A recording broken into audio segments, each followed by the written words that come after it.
Quando um sólido é aquecido, ele tende a dilatar em um processo chamado de dilatação térmica. Isso ocorre graças ao grau de agitação das moléculas, que aumenta proporcionalmente ao aumento de temperatura. Dessa forma, as partículas passam a vibrar, rotacionar e transladar em espaços maiores, ampliando as distâncias entre si.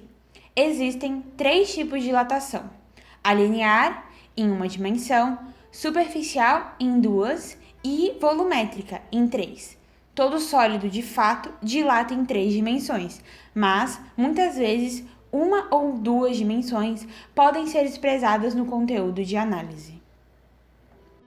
O experimento se deu pela análise de três barras de mesma dimensão, mas de diferentes materiais, sendo eles alumínio, latão e cobre. As barras foram conectadas por meio de um sensor a um computador, onde um software interpretava as informações recebidas.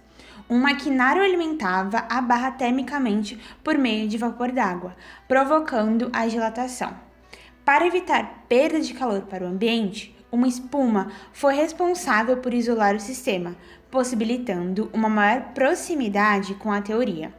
Ao final do experimento, os seguintes dados foram coletados.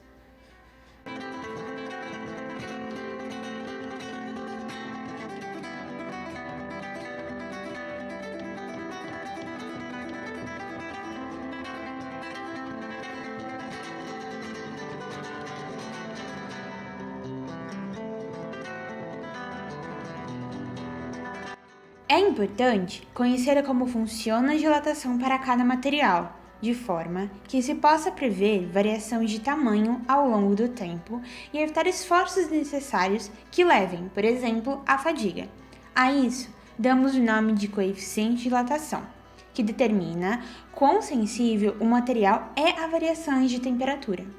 Os coeficientes de dilatação são diferentes para cada um dos tipos, de forma que alfa diz respeito à dilatação linear, beta a superficial, sendo igual a 2 alfa, e gama a volumétrica, sendo igual a 3 alfa. Conhecer essas informações evita, entre outras coisas, que trilhos de trem entortem pela pressão em dias quentes, que pontes de calçadas rachem ou ainda que peças de máquinas cedam perante a pressão e quebrem, resultando em danos irreversíveis. Teoricamente, uma vez que todas as barras possuem o mesmo tamanho, o material que mais deveria ter dilatado seria o alumínio, seguido do latão e, por último, o cobre. Porém, isso não foi o ocorrido. Isso pode ser explicado pelos erros cometidos durante o experimento. Devido à falta de tempo disponível do laboratório, não fomos capazes de repetir a prática mais de uma vez por barra. Logo, foi obtido um valor arbitrário para a constante, ou seja, como não foram feitas outras tentativas, adotou-se aquele caso como absoluto. Diferente da teoria, a prática não é sempre regular, assim que deveríamos ter feito outras tentativas e usado seus dados para aproximar uma reta dos pontos ΔL por ΔT.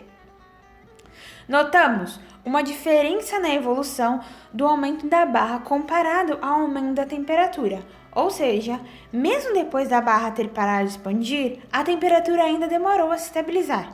Após análise, nota-se que, graficamente, num primeiro momento, o calor agita as moléculas e possibilita a dilatação da barra.